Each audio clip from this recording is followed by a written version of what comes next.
오늘 말씀 에스겔서 19장 1절부터 끝절 14절까지 말씀입니다. 에스겔서 19장 1절부터 끝절까지 말씀 우리 한 목소리로 같이 봉독합니다. 너는 이스라엘 고관들을 위하여 애가를 지어 부르라.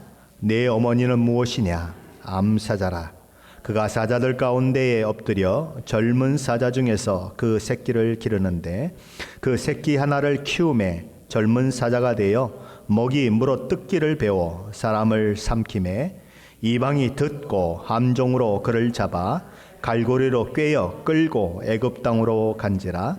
암사자가 기다리다가 소망이 끊어진 줄을 알고 그 새끼 하나를 또 골라 젊은 사자로 키웠더니 젊은 사자가 되매 여러 사자 가운데에 왕래하여 먹이 물어 뜯기를 배워 사람을 삼키며 그의 궁궐들을 헐고 성읍들을 부수니 그 우는 소리로 말미암아 땅과 그 안에 가득한 것이 황폐한지라.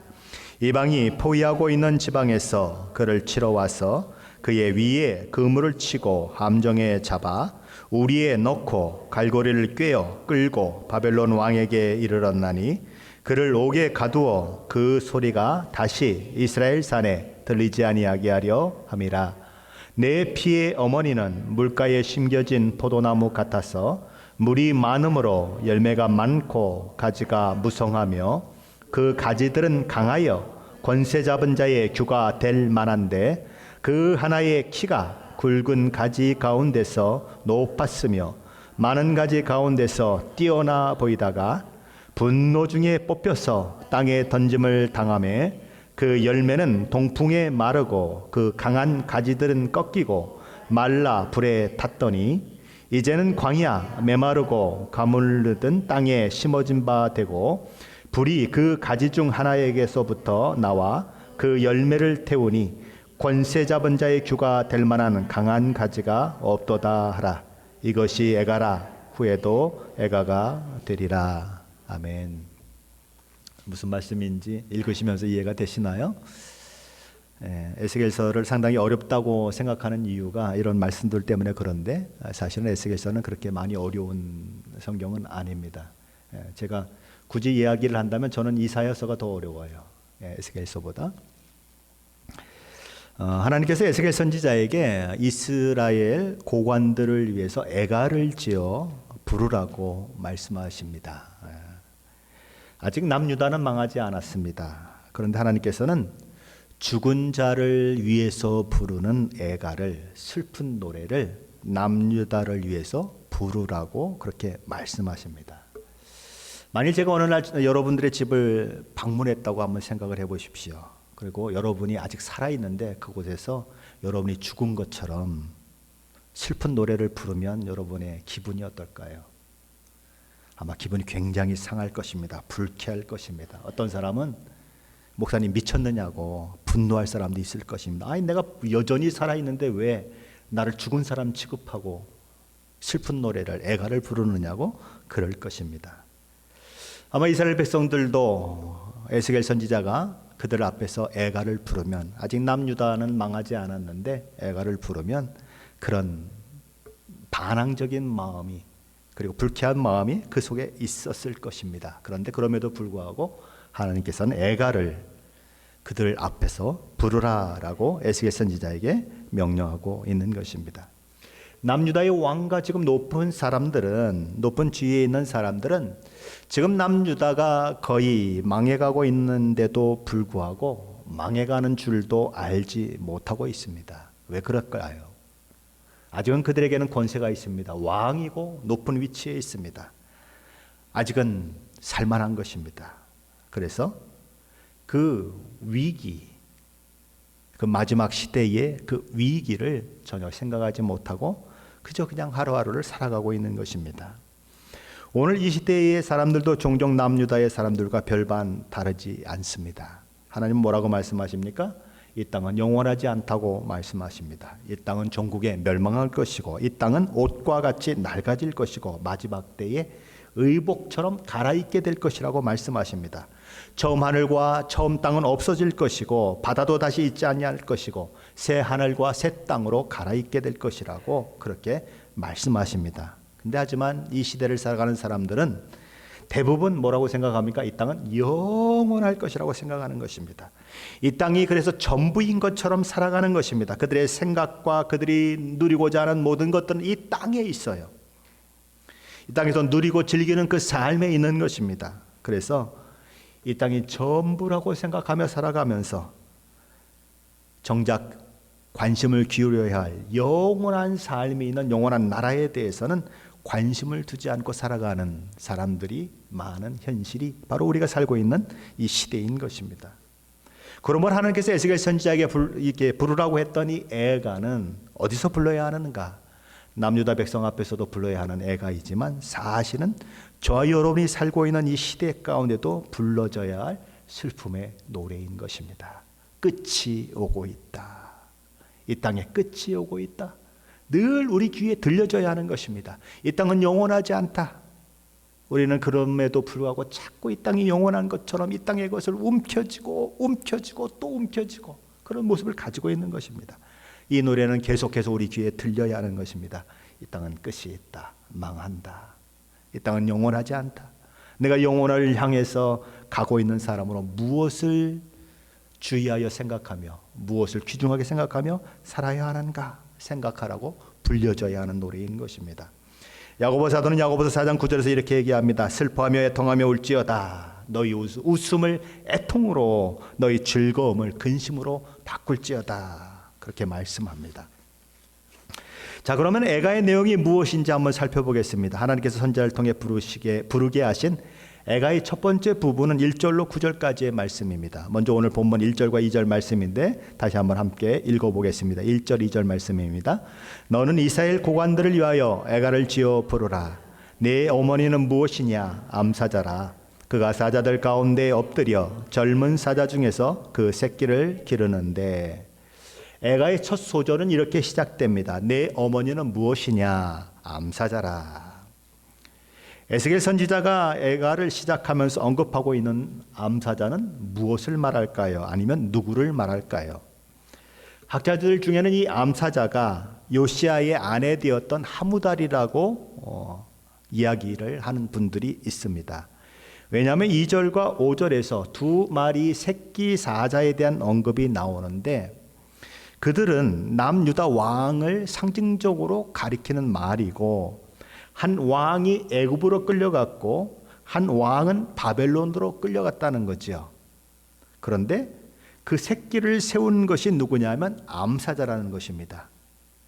그러니까 암사자가 자기 새끼를 세웠다는 거죠. 그러니까 암사자가 자기 새끼를 세웠다고 하는 것은 앞에서 얘기하는 첫 번째 새끼 사자도, 그리고 5절에서 얘기하는 두 번째 새끼 사자도 그 암사자의 배를 통해서 낳아진 새끼고, 그렇죠? 그렇게 생각하면 누구밖에 생각할 수 없냐 하면 하무달이라고 하는 요시아의 아내밖에 생각할 수 없는 것입니다. 왜냐하면 하무달은 두 아들이 있었는데 그 두 아들이 이스라엘의 왕이 되거든요. 그리고 또 다른 왕이 스비다라고 하는 왕비가 하나 있는데, 그 스비다라고 하는 왕비는 한 사람의 왕을 이제 세우게 되는 그 일들을 하게 되거든요. 그래서 두 사람의 왕을 세운 사람이고, 한 사람은 애굽으로 끌려가고 한 사람은 바벨론으로 끌려간 사람은 하무달밖에 없거든요. 그래서 그들은 그 암사자를 하무달이라고 생각하는 것입니다. 하무달이 낳은 왕은 누구냐 하면은 요아스와 그 다음에 마지막 남유다의 왕인 시드기야인 것입니다. 그래서 이 암사자가 왕으로 세운 새끼 사자 두 마리는 누구를 가리키는가? 요아스와 시드기야를 가리킨다라고 학자들은 얘기하는 사람이 있는 것입니다. 또 다른 학자들은 2절의 암사자와 5절의 암사자는 각기 다른 상징적인 인물로 봅니다. 동일한 인물이 아니라는 것입니다. 그러기에 2절에서 언급되고 있는 처음 사자로 불리우는 왕은 요아스라는 것입니다. 그것은 맞다는 거예요. 왜냐하면 애굽으로 끌려가는 왕은 오직 여호아스 하나밖에 없거든요. 그래서 여호아스가 애굽으로 끌려간 왕이라고 하는 사실에 대해서는 아무도 이의를 달지 않습니다. 애굽으로 끌려간 왕은 누구를 가리키는가? 그러니까 여호아스다 이렇게 얘기합니다. 그런데 5절에서 언급되고 있는 두 번째 사자 새끼로 불리우는 왕은 시드기야가 아니라 요시야의 손자인 여호야긴 왕을 가리킨다고 주장하는 사람들이 있는 것입니다. 자, 그렇다면 우리는 이 문제를 어떻게 해결하는 것이 좋을까요? 먼저 우리가 여기서 주목해야 하는 것은 에가의 첫 소절입니다. 첫 소절이 뭐였죠? 에가의 첫 소절은 내 어미는 무엇이냐? 암사자라 라는 것입니다. 만일 암사자가 사람을 가리키는 것이라면 이렇게 첫 소절이 되어야 맞습니다. 내 어미는 누구이냐? 암사자라. 그죠? 사람을 가리키려면 누구이냐라고 물어야죠. 그런데 누구이냐라고 묻지 않고 무엇이냐라고 물었다는 것을 우린 주목해야 하는 것입니다. 사실 이 암사자는 사람이 아니라 상징적인 어떤 것이라는 거죠. 왜냐하면 무엇이라고 표현할 수 있는, 누구냐라고 표현한다는 것이 아니라 무엇이라고 표현할 수 있는 어떤 것이라는 것입니다. 자, 그렇다면 이 암사자는 무엇을 상징하는 것일까요? 우리 창세기 45장으로 한번 가보십시다. 창세기 45장입니다.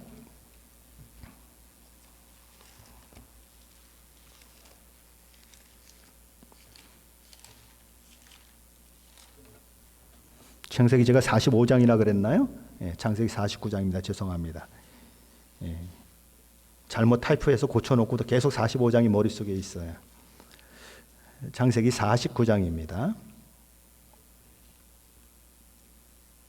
49장 8절로 10절까지 말씀인데 우리 한 목소리로 같이 봉독합니다. 유다야, 너는 내 형제의 찬송이 될지라. 내 손이 네 원수의 목을 잡을 것이요 내 아버지의 아들들이 내 앞에 절하리로다. 유다는 사자 새끼로다. 내 아들아, 너는 옮긴 것을 찢고 올라갔도다. 그가 엎드리고 웅크림이 숫사자 같고 암사자 같으니 누가 그를 범할 수 있으랴.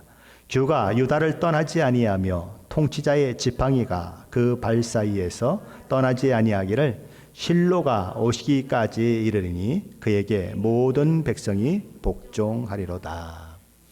야곱은 죽기 전에 자기 아들들을 축복하면서 유다를 또한 축복합니다. 그러면서 그를 뭐라고 부르냐면 숫사자 같고 암사자 같다라고 표현합니다. 그리고 왕의 손에 쥐어진 규가 유다 지파를 떠나지 않을 것이라고 예언합니다. 다시 말해서 다윗이 유다 지파 사람 아닙니까? 다윗을 통하여서 이루어진 남유다 왕국이 영원히 계속될 것을 그는 예언하고 있는 것입니다. 그러면 여기 에스겔서 19장에 언급되는 암사자는 유다 지파를 가리킵니다. 왕위를 이어가고 있는 유다 지파. 다윗, 솔로몬, 르호보암 동으로 계속 이어지는 유다 지파를 가리키는 표현인 것입니다. 그리고 새끼 사자는 남유다에서 왕이 된 인물을 가리키는 것입니다. 2절에 나오는 새끼 사자는 어디로 끌려갔습니까? 애굽으로 끌려갔습니다. 애굽으로 끌려간 왕은 딱 하나밖에 없다 그랬습니다. 누굽니까? 여호아하스. 그래서 그 여호아하스라고 하는 인물이 첫 새끼 사자라고 하는 데에 대해서는 아무도 이의를 제기하지 않습니다. 그거에 대해서는 모두가 다 일치합니다. 자, 그런데 이 여호아하스가 왜 애굽으로 끌려가게 되었을까요? 남유다의 마지막 왕이었던 요시야는 아주 마지막으로 정말 자기 몸을 던져서 남유다의 그런 신앙적 부흥을 위해서 수고했던 왕입니다. 그런데 어느 날 애굽 왕 바로 느고가 아수르 제국과 싸움을 벌이기 위해서 이제 이 남유다가 위치해 있는 그 위치 있는 곳을 지나가게 되었습니다. 그런데 이 바로 느고가 간 길을 누가 막았냐면 이 요시야가 막았어요.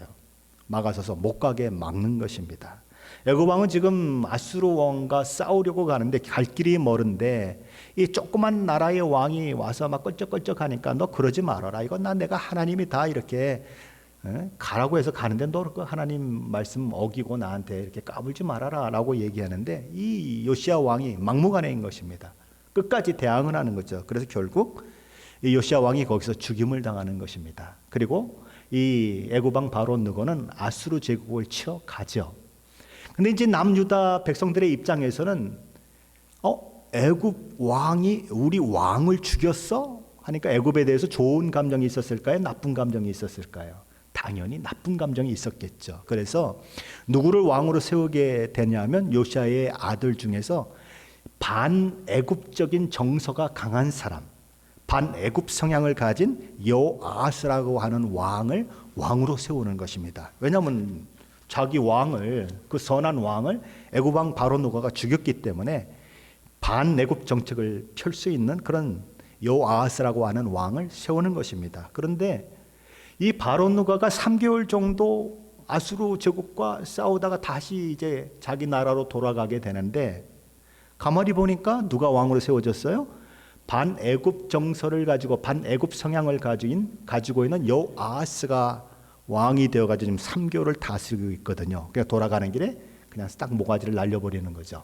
너는 이 나라의 왕이 될 수 없다. 그리고 모가지를 날려버리고 누구를 왕으로 세우냐면 여호야김을 왕으로 세웁니다. 원래 그의 이름은 엘리야김이죠. 그런데 이름까지 바꿔서 너는 나의 신하 되는 왕이다라고 해서 이름을 바꿔버리는 거죠. 그리고 이 여호아스는 이 애굽 왕 바로 느고가 자기 나라로 데려가는 것입니다. 애굽으로 데려가서 여호아스는 결국 애굽에서 그렇게 죽게 됐죠. 바로 이 여호아스, 바로 그가 이제 그렇게 애굽에서 죽게 되는 것입니다. 그렇다면 여호아스는 석 달 그렇게 통치했는데 그에 대한 평가는 어떨까요? 열왕기하 23장 32절은 이렇게 얘기합니다. 여호아스가 그의 조상들의 모든 행위대로 여호와 보시기에 악을 행하였더니. 오늘 본문에서 19장 3절 말씀은 그에 대해서 어떻게 설명하는가 한번 볼까요? 3절 말씀입니다. 같이 읽습니다. 3절입니다. 그 새끼 하나를 키우매 젊은 사자가 되어 먹이 물어뜯기를 배워 사람을 삼키매. 새끼 사자였던 여호아스가 커졌습니다. 장성했습니다. 저것을 물어뜯을 수 있을 만큼 용맹을 떨칠 만한 그런 위치가 되었습니다. 그러면 어떻게 해야 되죠? 당연히 먹잇감을 사냥해서 먹어야 되죠. 그런데 누굴 삼켰다고요? 사람을 삼켰습니다. 하나님 앞에 악을 행하고 우상을 섬기고 이방신을 섬김으로써 결국 남유다 백성들을 죽음으로 내몬 그런 왕이었다는 것이죠. 누가요? 여호아스가. 이 반애굽적 성향을 가지고 있던 여호아스는 애굽 왕 바로 느고에 의해서 폐위되고 결국 이집트로 끌려가서 생애를 마감하게 되는 것입니다. 자, 그렇게 여호아스가 애굽으로 끌려가자 암사자는 그가 돌아오기를 기다리는 것입니다. 그런데 안 돌아오는 거예요. 그래서 소망이 끊긴 줄 알고 사자 새끼 하나를 또 골라서 젊은 사자로 키워내는 것입니다. 뭐예요? 다시 왕으로 세웠다는 거죠. 자, 그것이 오늘 본문 5절로 9절에서 언급되고 있는 내용인데 다시 한번 함께 읽어봅니다. 5절로 9절 말씀입니다. 암사자가 기다리다가 소망이 끊어진 줄을 알고 그 새끼 하나를 또 골라 젊은 사자로 키웠더니 젊은 사자가 되매 여러 사자 가운데에 왕래하여 먹이 물어뜯기를 배워 사람을 삼키며 그의 궁궐들을 헐고 성읍들을 부수니 그 우는 소리로 말미암아 땅과 그 안에 가득한 것이 황폐한지라. 이방이 포위하고 있는 지방에서 그를 치러 와서 그의 위에 그물을 치고 함정에 잡아 우리에 넣고 갈고리를 꿰어 끌고 바벨론 왕에게 이르렀나니 그를 옥에 가두어 그 소리가 다시 이스라엘 산에 들리지 아니하게 하려 함이라. 첫 번째 새끼 사자가 누구냐 하는 거에 대해서는 아무도 이의를 제기하지 않는다 그랬습니다. 그는 여호아스입니다. 자, 그러면 두 번째 새끼 사자는 누구를 가리키는가? 이것에 대해서는 세 가지 의견으로 나누어집니다. 첫째 의견은 이 두 번째 새끼 사자가 요시야 왕의 손자 여호야긴을 가리킨다고 주장하는 주장입니다. 이들이 이 두 번째 새끼 사자를 여호야긴으로 보는 이유는 첫째는 그가 바벨론으로 끌려갔다고 성경이 기록하고 있기 때문에 그렇습니다. 그리고 열왕기하 25장 27절에 보면 그가 옥에서 풀려났다는 기록이 나옵니다. 쉽게 말하면 그가 바벨론에 끌려가서 어디에 갇혔다는 얘기입니까? 옥에 갇혔다는 거죠. 자, 그런데 오늘 본문 9절에서는 이렇게 적고 있습니다. 그를 옥에 가두어 그 소리가 다시 이스라엘 산에 들리지 아니하게 하려 함이니. 그가 옥에 갇혔다가 풀려났다고 열왕기하 25장 27절은 얘기하고 있고 여기 본문에도 옥에 가두었다는 이야기가 나오니까 사람들은 이 사람은 분명히 여호야긴일 것이다. 요시아의 손자인 여호야긴일 것이다 라고 생각하는 것입니다. 둘째 의견은 이 두 번째 새끼 사자는 시드기야를 이야기한다고 주장하는 것입니다. 자, 그런데 앞에서 이미 말씀드린 것처럼 암사자는 이 여호아하스나 시드기야의 어머니 하무다를 가리키는 것이 아니고 누구를 가리킨다 그랬습니까?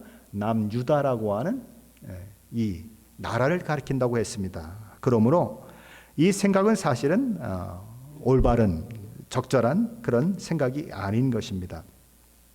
하무달이 낳은 아들은 여호아하스와 시드기야인데 여호아하스는 애굽으로 끌려가고 시드기야는 바벨론으로 끌려갔습니다. 그래서 그들은 그렇게 보는 것입니다. 하지만 이미 암사자는 제가 말씀드린 것처럼 남유다 나라를 상징한다고 했기 때문에 적절한 주장이 아닌 것입니다. 그리고 하무달이라고 하는 왕비는 남유다의 왕을 세울 만한 능력이 없는 사람이에요.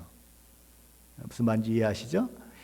시드기야를 세운 왕은 바벨론 왕인 것입니다. 여호아하스를 세운 왕은 애국 왕이에요. 이 왕비가 세운 게 아니에요. 그러므로 이 주장을 우리가 받아들일 수 없다는 것입니다. 자, 셋째 의견은 오늘 본문에서 언급되는 두 번째 사자를 여호야김 왕으로 보는 것입니다. 저는 이 견해가 적절하다고 생각하는 것입니다. 왜냐하면 오늘 에스겔서 19장 5절 본문은 이렇게 기록되고 있기 때문입니다. 암사자가 기다리다가 소망이 끊어진 줄을 알고 그 새끼 하나를 또 골라 젊은 사자를 키웠더니, 암사자가 뭘 기다렸습니까? 이미 애굽으로 끌려간 여호아하스가 돌아오기를 기다렸는데 안 돌아오니까 소망이 끊긴 줄 알고 다른 새끼 하나를 키워서 젊은 사자 왕으로 키웠다는 것입니다. 그 얘기는 뭐냐면 여호아하스 다음에 바로 다음 왕으로 세워진다는 얘기죠. 그렇죠? 연속성을 가지고 있다는 것입니다. 그러면 여호아하스 다음에 바로 왕으로 세워지는 사람이 누구냐 하면 엘리야김인 것입니다. 그래서 이 두 번째 새끼 사자는 엘리야김을 가리킨다고 그렇게 생각하게 되는 것입니다. 자, 그렇다면 여호야김은 바벨론으로 끌려갔을까요? 이게 참 중요한 거잖아요. 그렇죠? 연속성을 가지고 여호야김이라고 얘기했는데, 그럼 여호야김이 바벨론으로 끌려갔는가? 성경에 그런 내용이 있는가? 이게 굉장히 중요하겠죠. 열왕기서에는 그 내용이 없어요. 그래서 책을 보면 그 유명하신 분들도 이 엘리야김이 바벨론으로 끌려간 것을 기록하지 않는 책들이 종종 나와요. 그런데 역대 36장 5절 6절 말씀에 보면 그 사실이 이렇게 기록되고 있습니다. 여호야김이 왕위에 오를 때에 나이가 25세라 예루살렘에서 11년 동안 다스리며 그 하나님 여호와 보시기에 악을 행하였더니 바벨론 왕 느부갓네살이 올라와서 그를 치고 그를 쇠사슬로 결박하여 바벨론으로 잡아갔다는 얘기입니까? 안 잡았다는 얘기입니까? 잡아갔다는 얘기입니다. 어디로요? 바벨론으로. 그러니까 여호아하스 다음에 바로 왕이 되었고 그가 바벨론으로 끌려간 기록도 있기 때문에 그는 두 번째 새끼 사자로 그렇게 예표되는 인물이다라고 우리는 생각할 수 있는 것입니다. 자, 그런데 그에 대한 평가는 어떨까요? 오늘 에스겔 19장 6절은 그가 여호아하스처럼 먹이 뜯기를 배워 먹잇감을 사냥한 것이 아니라 사람을 삼켰다라고 기록하고 있습니다. 그는 또 어떤 왕으로 묘사됩니까? 그는 그의 궁궐들을 헐고 성읍들을 부수고 그 우는 소리로 말미암아 땅과 그 안에 가득한 모든 것들을 황폐하게 했다라고 묘사하는 것입니다. 그야말로 남유다 전체를 황폐하게 만든 왕으로 누가 지목되고 있냐면 여호야김이 지목되고 있는 것입니다. 그는 11년 동안을 다스렸어요. 11년 동안 다스리면서 온 나라를 이방신과 우상 숭배의 도가니로 만들어버린 왕이라는 것입니다. 그는 바벨론에 항복하라는 하나님의 말씀을 어기고 바벨론을 배반하고 애굽에 붙었다가 바벨론, 아람, 모압, 암몬 이 네 개의 연합군에 의해서 포위되고 거의 남유다를 멸망 직전까지 가게 만들었던 왕입니다. 그리고 결국 바벨론으로 그는 끌려가는 것입니다. 그뿐만이 아닙니다. 예레미야서에 보면 예레미야 선지자가 이렇게 입으로 구술이라 그러죠. 입으로 이렇게 불러주고 바룩이라고 하는 서기관이 그것을 받아 써가지고 이 두루마리 성경을 만들죠. 그 두루마리 성경을 만들었는데 그게 누구에게 전해지게 되냐면 이 여호야김 왕에게 전해지게 되는 것입니다. 거기에는 남유다가 왜 망할 수밖에 없는지 그 내용들이 적혀 있어요. 그리고 남유다가 바벨론에게 항복해야 한다는 그런 내용들이 거기 적혀 있는 것입니다. 그런데 이 여호야김 왕이 그것들을 한 구절 한 구절 읽게 만드는 것입니다. 그래서 두루마리를 요만큼 펴고 요만큼 읽으면 칼을 가지고 그걸 쫙 잘라가지고 화롯불에다 휙 던져버리고, 또 이제 조금 더 펼쳐가지고 또 읽어주면 또 찍 잘라가지고는 화롯불에다 던져버리고, 그래서 마지막에는 이 예레미야의 구술에 의해서 적혀진 두루마리 성경을 다 화롯불에다 완전히 제거되게 만들어버리는 것입니다. 그렇게 하나님의 말씀도 두려워하지 않았던 패역한 왕, 하나님조차도 두려워하지 않았던 왕이 누군가? 이 바로 여호야김이라는 것입니다.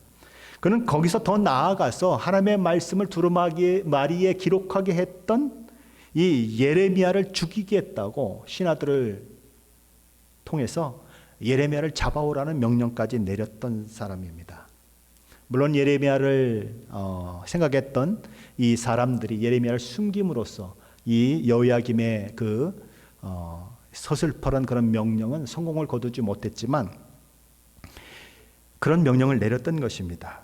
자, 그런데 예레미야 시대에 예레미야와 똑같이 동일한 그런 메시지를 전한 선지자가 하나 또 있었습니다. 예. 우리아라고 하는 그런 선지자가 있었는데, 이 우리아는 이제 예레미야처럼 남유다가 망한다는 얘기를 전하고 뭐 또 여러 가지 회개에 대한 그런 것들을 전했는데 기분이 나쁜 것입니다. 그래서 이 여호야김 왕이 이 우리아라고 하는 선지자를 죽이려고 하니까 이 우리아가 어디까지 도망쳤냐면 애굽까지 도망쳤어요. 자, 애굽은 남의 나라 아닙니까? 그런데 이 여호야김이 그 남의 나라인 애굽까지 사람들을 보내서 그를 찾아서 색출해서 잡아오게 만드는 것입니다. 그리고 남유다 땅으로 잡아오게 만든 후에 그를 죽여 없애버리는 거죠. 왜 그가 궁궐도 성읍도 다 황폐하게 만들고 온 땅을 황폐하게 만들었는가? 오늘 성경에서 기록되는 이유가 바로 그런 이유 때문에 그런 것입니다. 자, 하나님께서 에스겔을 통해 부르신 애가의 두 번째 부분은 10절부터 14절까지 말씀인데, 우리 먼저 10절로 11절 말씀 한번 같이 읽어보겠습니다. 10절, 11절 말씀입니다. 내 피의 어머니는 물가에 심겨진 포도나무 같아서 물이 많음으로 열매가 많고 가지가 무성하며 그 가지들은 강하여 권세 잡은 자의 규가 될 만한데 그 하나의 키가 굵은 가지 가운데서 높았으며 많은 가지 가운데서 뛰어나 보이다가, 자, 앞에서 살펴보았던 이 암사자가 남유다를 상징하는 것이라고 말씀을 드렸습니다. 여기 내 피의 어머니라고 하는 이 표현도 남유다를 상징하는 표현인 것입니다. 마치 어린 아이를 낳았을 때 그 어린 아이에게 피가 묻어 있고 그런 것처럼 바로 이 남유다를 통해서 왕이 나오고 또 많은 백성들이 있는 그런 것들을 표현하는 그런 입장에서 내 피의 어머니라고 표현하고 있는 거죠. 자, 그런데 에스겔서 19장 2절로 9절 말씀에서 그 초점은 어디에 있냐면 남유다에 세워진 왕에게 초점이 가 있습니다. 그런데 19장 10절로 14절 말씀은 어머니로 상징되는 남유다 국가 자체에 온 초점이 모아지고 있다는 의미에서 앞에 부분의 그 애가와 지금 뒷부분의 애가는 조금 성격이 다른 것입니다. 첫째로 이 포도나무의 특징은 그것이 물가에 심어졌다라고 기록되고 있습니다. 하나님께서는 남유다로 상징되는 포도나무를 어디에 심으셨다고요? 물가에 심으셨다는 것입니다. 포도나무가 물가에 심어졌다고 하는 것은 굉장한 축복인 것입니다. 왜냐하면 충분히 물을 빨아들이고 그래서 많은 열매를 맺고 가지가 아주 무성하게 자라서 아주 그냥 굉장히 튼튼한 포도나무로 성장할 수 있기 때문에 그런 것입니다. 하나님께서는 이스라엘 민족을 물가에 심은 포도나무처럼 축복해 주셨습니다. 그들이 애굽에 살며 애굽인들의 종으로서 슬픔과 아픔, 고통과 어려움을 겪는 그 척박한 환경 가운데 있었죠. 그런데 그런 사람들을 하나님께서는 뽑아내셔서 물이 많은 적과 꿀이 흐르는 가나안 땅으로 옮겨주셨습니다. 그 중에 하나가 남유다인 것입니다. 그래서 하나님은 물가에 심었다라고 말씀하시는 거죠. 둘째로 이 포도나무의 특징은 그 포도나무의 가지들이 얼마나 강하고 튼튼한지 권세 잡은 자, 왕의 손에 들려있는 규가 될 만했다라고 얘기하는 것입니다. 여러분들이 포도나무를 보면 포도나무 가지는 굉장히 가늘어요. 그렇죠? 근데 왕의 손에 들려진 규가 될 정도가 되면 가지가 뭐가 돼야 됩니까? 가지가 그 본 줄기, 그러니까 땅에서 올라온 그 줄기만큼 두꺼워야 사실은 왕이 들고 있는 규가 될 수 있는 그런 수준이 되는 것입니다. 그러니까 이 포도나무가 얼마나 왕성하고 얼마나 큰지를 상징적으로 보여주는 것입니다. 통치자들이 자기 손에 잡고 있는 지휘봉처럼 사용할 수 있을 만큼 포도나무 가지가 그렇게 두껍고 굵고 아주 튼튼했다는 거죠. 그만큼 하나님께서 남유다를 온 열방이 부러워할 만큼 그렇게 정말 굉장한 나라로 만들어 주셨다는 것입니다. 뭐 다윗 시대, 솔로몬 시대, 수많은 시대 속에서 남유다는 그렇게 아주 명성을 떨치는 그런 나라가 되는 거죠. 셋째로 이 포도나무의 특징은 온 세상 모든 나무보다도 더 크고 높았다고 얘기하는 것입니다. 우리 11절 말씀인데 함께 다시 보십니다. 11절입니다. 그 가지들은 강하여 권세 잡은 자의 규가 될 만한데 그 하나의 키가 굵은 가지 가운데서 높았으며 많은 가지 가운데서 뛰어나 보이다가, 이게 도대체 무슨 말을 하는지 모를 것 같아요. 그죠? 많은 분들은 여기서 이 굵은 가지 가운데서 높은 가지 하나를 뭘로 보냐면 시드기야로 봅니다. 시드기야가 그래서 교만해져서 나중에 뽑혔다 이렇게 보는데, 그렇게 보면 이 앞에 있는 10절의 내용과 연결이 되지 않습니다. 10절에서 뭐라고 말씀하십니까? 포도나무 같아서, 물가에 심겨진 포도나무 같아서 물이 많음으로 열매가 많고 가지가 무성하며, 끊어지지 않습니다. 그리고 12절이 그냥 이어지는 것입니다. 그 가지들은 강하여 권세 잡은 자의 규가 될 만하며, 이렇게 이어지고 있어요. 이 모든, 그러니까 10절과 11절의 모든 내용은 남유다가 얼마나 번성하고 강성했느냐 하는 것에 초점이 맞춰져 있어요. 그래서 이거를 누구라고, 시드기야라고 이렇게 얘기하면 완전히 문맥이 달라지는 것입니다. 그래서 그렇게 보면 안 된다고 보는 것입니다. 자, 그러면 어떻게 해야 할까요? 제가 이렇게 번역 성경들을 많이 보니까 현대 성경이 제일 제 마음에 들게 번역을 했어요. 현대 성경은 이렇게 번역을 했습니다. 그 가지들은 통치자의 지휘봉이 될 정도로 튼튼하게 자랐으며 그것이 다른 나무들보다 높이 솟아올라 멀리서도 다 볼 수 있더니, 남유다를 하나님께서 그렇게 높여주셨다는 것입니다. 모든 민족과 열방 가운데 높여주셨다. 한자성어로 말하면 군계의 일학을 만들어주셨다. 수많은 닭들 중에 학과 같이 만들어줬다. 그런 얘기죠. 가장 보배롭고 존귀한 존재로 만들어주셔서 세상 사람들이 시기 질투할 만한 그런 존재로 남유다를 만들어주셨다는 것입니다. 하지만 이 하나님의 은혜의 베푸심을 남유다 백성들은 배도로 갚았습니다. 반역으로 갚았습니다. 하나님께서 주신 선물에 눈이 멀어서 선물을 주신 하나님을 잃어버릴 만큼 그들은 어리석었다는 것이죠. 하나님께서는 그런 그들을 돌이키기 위해서 수많은 선지자들을 보냈습니다. 회개의 메시지를 전하게 하셨죠. 그렇게 계속 가면 망한다, 돌이켜라, 더 맞을 때도 없을 만큼 맞았구만, 왜 또 맞으려고 그러느냐라고 하나님은 그렇게 메시지를 외치게 하셨어요. 그런데 그들은 회개하지 않는 것입니다. 이방신과 우상 숭배하는 것으로부터 돌이키지 않아요. 악을 행하고 불의가 판을 치는 세상 속에 묻혀서 살면서 덩달아 악을 행하고 불의를 행함으로 인해서 썩은 악취가 진동하는 세상을 더욱 썩은 악취로 진동하게 만드는 역할을 그들은 했던 것입니다. 거기다가 바벨론에게 항복하며 산다고 예레미야 선지자가 그렇게 외쳤는데 친애굽 정책을 자꾸 펴므로써 바벨론의 심기를 건드리고 그로 인해서 바벨론에 의해서 이리저리 고통을 당하는 그런 일들을 당하게 되는 것입니다. 그래서 결과는 남유다가 어떻게 됩니까? 12절 말씀입니다. 같이 보십니다. 12절입니다. 분노 중에 뽑혀서 땅에 던짐을 당하며 그 열매는 동풍에 마르고 그 강한 가지든 꺾이고 말라 불에 탔더니, 그 물가에 심어진 건강한 포도나무, 열매를 많이 맺고 가지가 무성했던 포도나무가 이제 어떻게 됐다고요?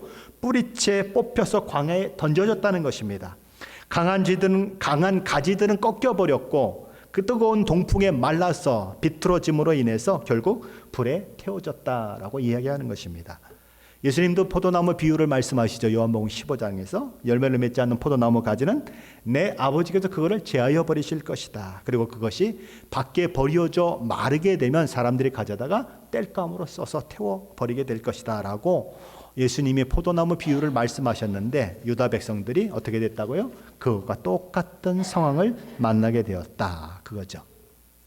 자, 많은 가지들이 꺾였습니다. 그리고 뽑혔어요. 그래서 나무 열매는 다 메말라 버리고 또 그 포도나무의 여러 가지 것들은 무성했던 가지들은 볼품이 없어졌습니다. 그런데 그 포도나무는 어디에 심겨졌을까요? 13절 말씀입니다. 함께 봅니다. 13절입니다. 이제는 광야 메마르고 가물이 든 땅에 심어진 바 되고. 어디 심어졌다고요? 광야 메마르고 가물이 든 땅에 심어졌다. 바로 이 땅은 어디를 가리키냐면 바벨론을 가리키는 것입니다. 그들이 자기 땅에 살지 못하고 포로로 잡혀가서 정말 살 수 없는 환경, 그렇죠? 남의 나라 포로가 돼서 갔으니 그 환경이 얼마나 척박하겠어요. 살기 어려운 환경이죠. 바로 그런 환경 가운데 그렇게 있게 되었다. 바벨론으로 끌려간 사건을 두고 얘기하는 것입니다. 자, 그렇다면 남유다가 이렇게 멸망하게 된 이유는 어디에 있을까요? 오늘 마지막 본문입니다. 14절 말씀입니다. 함께 읽어봅니다. 14절입니다. 불이 그 가지 중 하나에서부터 나와 그 열매를 태우니 권세 잡은 자의 규가 될 만한 강한 가지가 없도다 하라. 이것이 애가라. 후에도 애가가 되리라. 이게 아주 재밌습니다. 왜 포도나무가 태워졌다고요? 하나님께서 불을 보내서 태워진 것이 아니고 포도나무 가지에서 나온 불이 열매를 태웠기 때문이다 라고 기록되고 있어요. 남유다의 멸망이 하나님의 진노하심을 받은 결과로 되어진 것은 사실이지만 그렇게 된 원인은 하나님께 있는 것이 아니라 누구에게 있다는 것입니까? 남유다 자신에게 있다는 것입니다. 그들이 일으킨 죄악의 불이 모든 것을 다 태워버렸다는 거예요. 열매도 타고 강한 가지도 다 태워버려서 결국 포도나무는 더 이상 강한 가지를 낼 수 없는, 더 이상 왕을 배출할 수 없는 그런 나무가 되어버렸다. 나라의 명목을 이어가지 못하는 상태가 되어버렸다. 뭡니까? 포도나무로 상징되는 남유다가 시드기야 왕을 끝으로 왕위가 더 이상 이어지지 못하고 나라를 잃어버리는, 그래서 국가가 역사 속에서 사라져버리는 그런 상황을 만났다는 것입니다. 무엇 때문에요? 그들 자신이 가지고 있는 죄악의 불 때문에 그렇다라고 이야기하는 것입니다. 그런데 그들은 뭐라고 생각합니까? 이 모든 것이 하나님 때문이다라고 생각하는 거예요. 자기들 잘못 때문에 하나님이 진노하시고 자기들 멸망시켰는데 원인은 뭐라고 생각합니까? 하나님 때문이다. 우리도 종종 그러죠. 어려움을 만나면 누구 때문이에요? 하나님 왜 이러십니까? 하나님 내게 왜 이러십니까? 얘기합니다. 자기를 돌아보는 사람 많지 않아요. 북이스라엘 왕 아합과 엘리야가 이제 어느 날 만나게 됩니다. 기근이 있은 이후에 만나죠. 그러니 이 엘리야 선지자를 아합이 얼마나 미워했겠습니까? 그런데 드디어 만났어요. 만나자마자 아합이 뭐라고 소리칩니까? 이스라엘을 괴롭게 하는 자여 너냐? 누가 이스라엘을 괴롭힌다는 것입니까?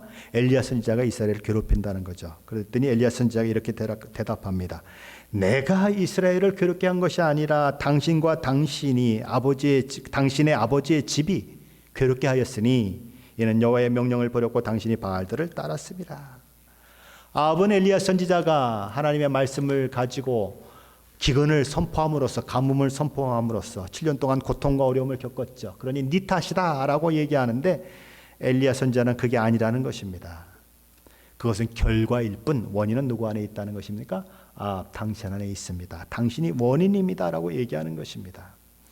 남유다가 망했던 원인도 그들 자신에게 있었다고 얘기하는 것입니다. 어떻습니까? 저와 여러분의 열매를 불태워버리고 저와 여러분의 무성한 가지를 불태워버리는 저와 여러분 안에 있는 죄악의 불은 무엇일까요?